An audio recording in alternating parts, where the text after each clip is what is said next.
भाई यार देखो, जल में हो तो रोमन रेंस के जैसे, वरना फिर हो ही ना, क्योंकि स्मैकडाउन के एपिसोड में ना आने के बावजूद भी रोमन रेंस ट्रेंड कर रहे थे बड़े इंटरेस्टिंग रीजन की वजह से। And it seems like Roman Reigns has also started realizing that Delhi अभी दूर नहीं वाले डायलॉग को थोड़ा सा मॉडिफाई करते हैं। ब्रॉक लेसनर अब ज्यादा दूर नहीं है। ऑल्सो गाइज, ब्रॉक लेसनर की स्टोरी लाइन एडम पियर्स के साथ क्या हो सकती है, और गाइज कुछ ऐसा WWE ने प्लान किया था ना द फील्ड को लेकर, अगर वो कंपनी से रिलीज नहीं होते तो आपको क्या देखने को मिलता, उसके बारे में बड़ी इंटरेस्टिंग चीज है। तो बहुत सारी बातें हर बार की तरह इस वीडियो में होने वाली हैं। आप लोग वीडियो के साथ लास्ट तक बने रहना। तो फिर देर किस बात की, शुरू करते हैं। Okay. Hello chatters, my name is Rohit and you are watching Wrestle Chatter. सबसे पहले गाइस हम लोग रोमन रेंस के बारे में बात कर लेते हैं। तो आपको पता है कल जो स्मैकडाउन का एपिसोड हुआ था वहां पर हमको रोमन रेंस कहीं पर भी नहीं देखने को मिले थे, लेकिन उसके बावजूद भी मैंने आपको बता दिया था कि कैसे रोमन रेंस स्मैकडाउन के बाद अपीयर हुए। ज्यादा जानने के लिए आप लोग कल वाली वीडियो को देख सकते हो। तो गाइस इसके बाद क्या हुआ, ट्विटर के ऊपर जो हमारे रोमन रेंस है ना वो ट्रेंड करने लग गए, इसी रीजन की वजह से कि ये WWE का कैसा पागलपन है कि रोमन रेंस स्मैकडाउन के ऑफ एयर जाने के बाद आ सकते हैं। यानी कि रोमन रेंस अवेलेबल थे स्मैकडाउन पर बैक स्टेज, लेकिन उनका टेलीविजन के ऊपर शो पर यूज नहीं किया गया। तो इससे जो फैंस हैं टेलीविजन पर देखने वाले वो बहुत ज़्यादा डिसअपॉइंट हो गए, और डिसअपॉइंट होने के बाद जो अपनी फ्रस्ट्रेशन है उन्होंने सारी सोशल मीडिया के ऊपर निकालने शुरू कर दी। सिमिलरली जैसे कि इवन आप लोगों ने भी कॉमेंट सेक्शन में लिखा था कि भाई ये कैसे स्मैकडाउन है, रोमन रेंस स्मैकडाउन के ऑफ एयर जाने के बाद आ सकते हैं लेकिन स्मैकडाउन पर नहीं आ रहे। तो इस रीजन की वजह से रोमन रेंस का जो नाम है ना वो ट्विटर के ऊपर ट्रेंड करने लग गया था। अब इसके पीछे अगर आप रीजन पूछना चाहो तो देखो कुछ ज्यादा इसके पीछे खास रीजन नहीं है। मुझे सिर्फ इतना ही लगता है कि एक हफ्ते का रोमन रेंस को ब्रेक भी WWE ने नहीं दिया, क्योंकि ब्रेक देना होता तो वो स्मैकडाउन पर आते ही नहीं। लेकिन सिंपली WWE को लगा कि भाई रोमन रेंस के लिए एग्जैक्टली ऐसा कुछ खास नहीं है, एक हफ्ते बंदे को ऐसे खाली रख लेते हैं और उसके बाद नेक्स्ट वीक से इसको जो है दोबारा से कंटिन्यू दिखा देंगे और रोमन रेंस की बजाय बाकी लोगों को मौका देते हैं। लेकिन मेरे को लगता नहीं यार ये वाली चीज तुम्हारी वर्क करती है, क्योंकि यार तुम्हारे पास एक आधी तो अच्छे बंदे रहते हैं शो के ऊपर अच्छी तरीके से बुक करने के लिए, जिसको फैंस देखते ही देखते हैं, उसमें से भी तुम उस बंदे को निकाल दोगे तो फिर भाई यार ऐसे कैसे चलेगा यार तुम्हारा काम। तो ये पूरी सिचुएशन है रोमन रेंस के अराउंड की वो स्मैकडाउन पर होते हुए भी नहीं आया और उसके बाद जो उनका नाम है वो ट्रेंड करने लग गया। तो भैया इतनी तगड़ी डिमांड है इस समय रोमन रेंस की। अगली स्टोरी की तरफ गाइस हम लोग चलते हैं और बात करते हैं सोनिया डेविल के उस वाले इंसिडेंट के बारे में, उस वाले वाक्य के बारे में जब उन्होंने रेफरी की प्लेस को धारण कर लिया और जो नेओमी और शेना बेजलर का मैच था वहां पर उन्होंने क्या कहा था, उन्होंने ये कहा था कि जो रेफरी है ना वो इंजर्ड है, वो जो ब्रॉक लेसनर ने कारनामा किया था उस वजह से, और वो इंजर्ड है तो भाई मुझे रेफरी का रोल प्ले करना पड़ेगा। तो यहां पर ना एक्सपोज कर दिया सोनिया डेविल को, किसने, उसी रेफरी ने। तो गाइस जेसन आयर्स उनका नाम है, एयर्स आयर्स यही नाम है उनका। उन्होंने सिंपली ट्विटर के ऊपर एक ट्वीट डाल दिया, उन्होंने कहा इंजर्ड, ये वाला ट्वीट आप लोग देख सकते हो, सोनिया डेविल तुमने तो मुझसे कहा था कि भैया जरा मुझे इधर, मतलब यहाँ पर सिंपली बताना चाह रहे हैं I had to hit the boys room, you told me I had enough time. मतलब सोनिया डेविल ने यहाँ पर दूसरे ही कामों में उस रेफरी को उलझा दिया और उन्होंने मुझे कुछ और बात बताई और सोनिया डेविल अपना कुछ और काम यहाँ पर जाके करने लग गई। तो यहाँ पर रेफरी जेसन ने इस बात को रिवील कर दिया कि नहीं सोनिया डेविल तुम दिखा कुछ और रही हो और एक्चुअल में बात कुछ और थी। तो यानी इससे हमको ये पता लग रहा है कि स्टोरी लाइन के हिसाब से सोनिया डेविल अपने आप को जानबूझ के उस मैच में उन्होंने डाला था। वो तो हमको वैसे उनके कहने के तरीके से ही पता चल गया था, वो नेओमी को उस मैच में स्क्रू करना चाह रही थी। तो ये स्टोरी लाइन काफी इंटरेस्टिंग चल रही है इस वजह से क्योंकि सोनिया डेविल अथॉरिटी फिगर में है। तो देखते हैं अब नेओमी और सोनिया डेविल की जो स्टोरी लाइन है वो कैसे चलती है। लेकिन हाँ सोनिया डेविल यहाँ पर हो चुकी है एक्सपोज।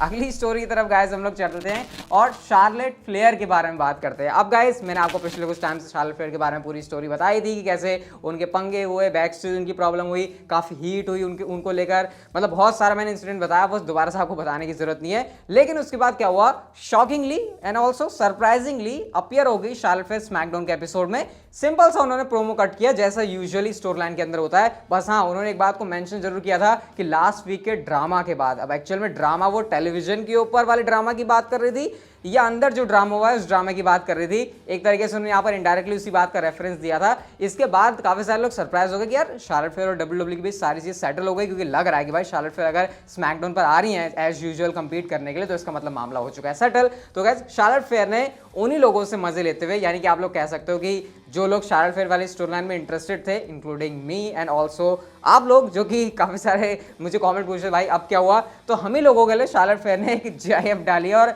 हम ही लोगों से यार उन्होंने मजे ले लिए हैं। उन्होंने यहाँ पर ये एक लड़का और एक लड़की, यहाँ पर मैन एंड वुमेन की ये है, जहाँ पर वो आई हर्ड अ रूमर ऐसे करके जो है चिल्ला रहे हैं। मतलब कि शार्लेट फेयर उन लोगों से मजे ले रही है कि तुम्हारा वो जो रूमर था ना, मतलब वो उस बात का रेफरेंस दे रही है कि ये रूमर वो है जो हम सोच रहे हैं शार्लेट फेयर और WWE की कंट्रोवर्सी के बारे में। अब एक्चुअल में इससे शार्लेट फेयर ये नहीं कह रही कि उनकी कंट्रोवर्सी नहीं हुई WWE के साथ, कंट्रोवर्सी तो उनकी हुई है, लेकिन वो यहाँ पर ये कह रही हैं कि अच्छा तुमने वो रूमर सुना था ना, लेकिन उसके बावजूद भी मैं स्मैकडाउन पर अपीयर हो गए। तो यानी वो उन सारे लोगों से मजे ले रही हैं इस समय जो कि अब तक शार्लेट फेयर की स्टोरी में बड़े इंटरेस्टेड थे और बिल्कुल पॉपकॉर्न खा के इस वाली स्टोरी को सुन रहे थे। तो भाई ये सीन चल रहा है यहाँ पर, और आप कह सकते हैं कि शार्लेट फेयर स्मैकडाउन में आ गई है। तो जैसा भी है मामला इतना ज्यादा गर्मा गर्मी वाला नहीं है, स्टिल अभी टेंशन तो है बैक स्टेज, लेकिन क्योंकि वो स्मैकडाउन पर आ गई, मामला स्टोर लाइन के हिसाब से स्मूथ चल रहा है, तो भाई गाड़ी अब ट्रैक पर आई जाएगी। अब टेंशन वाली बात यहाँ पर ज्यादा कुछ है नहीं, और मेरे को लगता नहीं है अब कुछ नेक्स्ट हमको बवंडर वाली चीज इस वाली चीज से और सुनने को मिलेगी। तो भाई आपका पॉपकॉर्न खाने का टाइम और इस वाली स्टोर लाइन में नहीं, एक्चुअली इस रियल लाइफ वाली थिंग में मजे लेने का काम जो है यहीं पर खत्म हो जाना चाहिए। अगली स्टोरी की तरफ गाइस हम लोग चलते हैं, और मैंने आपको बताया था ना कि कैसे UBS एरेना के अंदर WWE का शो होने वाला है रॉ का, और उसके अगले हफ्ते जो है डायनामाइट का शो होगा। फिर मैंने आपको टिकट्स का बताया था कि भाई WWE की तो इतनी कम टिकट्स बिक रही हैं और वहां पर भाई वो ऑलमोस्ट सोल्ड आउट होने पर आ गया। तो WWE ने यहाँ पर उसी चीज को काउंटर करने के लिए शायद उनको लगता है कि अगर वो टिकट्स कम बिकवाएंगे तो यहाँ पर तो उनकी बेइज्जती वाली बात हो जाएगी। तो गाइस इस फोटो के अंदर आप लोग देख सकते हो, यहाँ पर WWE ने जो लिमिटेड टाइम के लिए हैलोवीन का ऑफर निकाला है, जहां पर get 2 tickets for the price of 1, यानी कि तुमको 2 टिकट्स मिल जाएंगी एक टिकट के प्राइस के ऊपर। ये WWE का ऑफर है। इससे होगा क्या कि काफी सारे लोग जो है और भी ज्यादा टिकट्स खरीदने में इंटरेस्टेड हो जाएंगे इस वाले ऑफर के बाद, और WWE का वो जो एम है ना ज्यादा से ज्यादा टिकट्स बिकवाना, खचाखच भरना, वो कहीं ना कहीं उनका पूरा हो जाएगा इस वाले तरीके की वजह से। अब WWE इसी वाले एरेना के अंदर क्यों इतने हाथ पर मार रही है, ऑब्वियसली उसके पीछे मैंने आपको रीजन बता दिया, क्योंकि UBS एरेना के अंदर नेक्स्ट वीक डायनामाइट का शो भी होने वाला है। तो वो कंपटीशन वाली बात आ जाती है ना, तो WWE पीछे नहीं रहना चाहती। तो भाई इस तरीके से WWE को यहाँ पर ऐसी ट्रिक्स यूज करनी पड़ रही है, और मेरे ख्याल से गलत कुछ है नहीं। WWE को थोड़ा सा अपने टिकट्स या फिर पैसे जनरेट करने में नुकसान हो जाएगा, लेकिन हाँ स्टेडियम उनका या एरेना उनका खचाखच भर सकता है इस वाली जुगाड़पंती के बाद। तो आपका क्या कहना है कि WWE काउंटर करने के लिए AEW की ज्यादा टिकट्स को ऐसे मूव कर रही है? मुझे आप लोग कमेंट सेक्शन में जरूर बता सकते हो। हालांकि हाँ WWE के वैसे टिकट्स के प्राइस ना अगर आप देखो तो AEW के कंपैरिजन में वैसे ज्यादा रहते हैं। अब मैंने हर बार चेक करके नहीं देखा, लेकिन हाँ WWE बड़ी कंपनी है तो उस हिसाब से उनकी जो टिकट्स की वैल्यू है वो यूजुअली AEW के कंपैरिजन में थोड़ी सी ज्यादा रहती है। अगली स्टोरी की तरफ गाइस हम लोग चलते हैं और बात करते हैं द फील्ड ब्रे वाइट के बारे में, या फिर जिनका नाम विंधम है रियल लाइफ, क्योंकि अब तो वो WWE के साथ भी 90 डेज का क्लॉज भी खत्म करवा चुके हैं, तो उनको ब्रे वाइट के नाम से बुलाने का सेंस नहीं बनता, इसलिए बोल रहा हूँ क्योंकि भाई आपको समझ में आ जाए। लेकिन गाइस कायल ए, आगे का नाम मैं पढ़ना नहीं चाहूंगा क्योंकि मुझे पता है पक्का मैं यहाँ पर फकअप कर दूंगा इस नाम को पढ़ने में। तो गाइस कायल ए जो कि टैटू आर्टिस्ट हैं और फील्ड के मास्क को बनाने में जिन लोगों का हाथ था उनमें से ये भी एक नाम है। तो उन्होंने इस बात को रिवील बताया कि एक्चुअल में फायरफ्लाई फनहाउस को लेकर WWE का ब्रे वाइट को लेकर क्या प्लान था, और उन्होंने यहां पर यह कहा कि फायरफ्लाई फनहाउस का जो लाइव वर्जन है WWE इसको करना चाहती थी, और फायरफ्लाई फनहाउस के जो कैरेक्टर्स है ना ब्रे वाइट उसको खुद प्ले करते हैं। और उसमें से एक जो कैरेक्टर आपको पता है फायरफ्लाई फनहाउस का हंस वाला वो जो पिग जैसा था, उसका कुछ क्या प्लान था WWE को लेकर, उसको कैसे ब्रे वाइट प्ले करके किस शक्ल में प्ले करते, वो चीज आप लोग देख सकते हो इस समय यहां पर आपकी स्क्रीन के ऊपर। And oh my God, Bray Wyatt the field वाला कैरेक्टर ऑलरेडी इतने ज्यादा खतरनाक दिखता है, तो इस वाले कैरेक्टर के साथ भी आपको ब्रे वाइट देखने को मिल सकते थे टेलीविजन के ऊपर।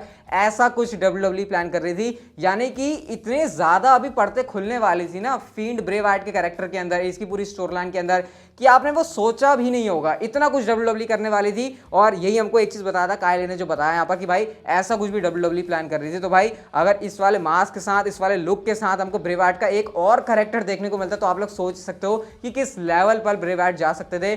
लेकिन होने को कौन टाल सकता है, आपको पता है ब्रे वाइट तो WWE कंपनी से रिलीज हो गए, और उसके बाद से जो है अब ये सारी चीज़ें हमको कभी भी नहीं देखने को मिलेंगी। तो ये कुछ WWE का ओरिजिनल प्लान था, जो कि ओरिजिनल होते हुए भी कभी भी एग्जीक्यूट नहीं हो पाया। अगर हो जाता तो भाई मजा आता। वैसे इस वाले मास्क के ऊपर, इस वाले लुक के ऊपर आपके क्या थॉट्स हैं, कितना खतरनाक है भाई? मेरे को तो सही बताऊं तो ये फील्ड के जो मास्क हमने देखा था ना उससे भी ज्यादा डरावना लग रहा है कसम से, मतलब इस बात में तो कोई भी शक नहीं है। अगली स्टोरी की तरफ गाइस हम लोग चलते हैं और बात करते हैं Adam Pearce and Brock Lesnar के बारे में। तो ऐसा लग रहा है कि ब्रॉक लेसनर और एडम पियर्स के बीच भी हमको रोमन रेंस और ब्रॉक लेसनर की स्टोरी लाइन चलने के दौरान कुछ ना कुछ कनेक्शन देखने को मिलेगा। वो कैसे होगा? सबसे पहले तो आप लोगों ने देखा कि ब्रॉक लेसनर ने एडम पियर्स को उनकी तबाही कर दी, उनकी फाड़ दी, पैंट फाड़ दी बोल रहा हूँ, उनकी पैंट भी फाड़ दी, F5 लगा दिया। लेकिन एडम पियर्स यहीं पर नहीं रुकते, दूसरा बंदा डर जाता, लेकिन एडम पियर्स ने यहाँ पर सस्पेंड करने के बाद फाइन भी लगा दिया ब्रॉक लेसनर के ऊपर। तो ऐसा लग रहा है यहाँ पर कि Roman Reigns and Brock Lesnar की स्टोरी लाइन के अंदर ना एडम पियर्स का भी हमको आने वाले टाइम में रोल हमेशा देखने को मिलता रहेगा।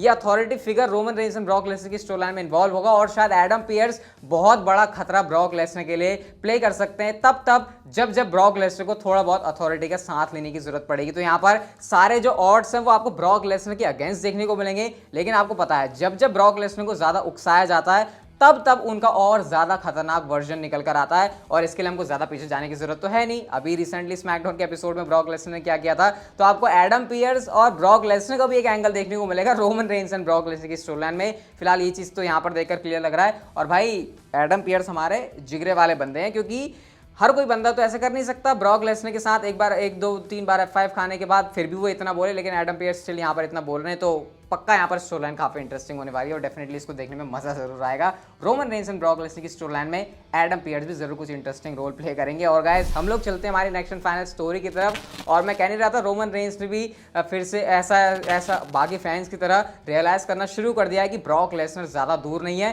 किस मामले में? उनके 504 दिनों के यूनिवर्सल टाइटल के रेन को ब्रेक करने में, जो कि WWE की हिस्ट्री का सबसे लॉन्गेस्ट टाइटल रेन है किसी भी यूनिवर्सल चैंपियन के लिए। तो रोमन रेंस ने यहाँ पर ट्विटर के ऊपर ट्वीट डाला, जो कि आप लोग देख सकते हो इस समय यहाँ पर आपकी स्क्रीन के ऊपर। उन्होंने लिखा है 424 डेज यानी 424 डेज #एक्नॉलेज मी, यानी रोमन रेंस ये बता रहे हैं कि भाई 424 दिनों का मेरा टाइटल रेन हो चुका है। और गाइस मैं आपको यही बता दूं कि अगर रॉयल रंबल से पहले रोमन रेंस चैंपियनशिप नहीं हारते तो ऑलरेडी वो ब्रॉक लेसनर के यूनिवर्सल चैंपियनशिप के लॉन्गेस्ट टाइटल रेन को ब्रेक कर देंगे। तो ऐसा लग रहा है इस वाले ट्वीट को देखकर कि रोमन रेंस को भी शायद अभी बात पता लगने लग गई है कि हाँ भैया मैं लॉन्गेस्ट रेनिंग यूनिवर्सल चैंपियन बनने ही वाला हूँ। ग्रेटेस्ट यूनिवर्सल चैंपियन तो मैं अपने आप को कहता ही हूँ, लेकिन फाइनली ऑफिशियली WWE के रिकॉर्ड्स बुक में भी मैं वो चैंपियन बनने वाला हूँ जो कि सबसे लंबे टाइम तक एक बार के रेन में रहेगा यूनिवर्सल चैंपियन। क्या रोमन रेंस को कोई उससे पहले रोक पाएगा? लगता तो वैसे सिर्फ ब्रॉक लेसनर ये कर सकते हैं। तो क्या ब्रॉक लेसनर खुद के रिकॉर्ड को बचा पाएंगे? आपको क्या लगता है? कमेंट सेक्शन में आप लोग मुझे बता सकते हो। लेकिन गाइस फिलहाल वाली वीडियो यहीं तक की थी। अगर आपको अच्छी लगी तो इसे लाइक कर दो, चैनल को आप लोग कर सकते हो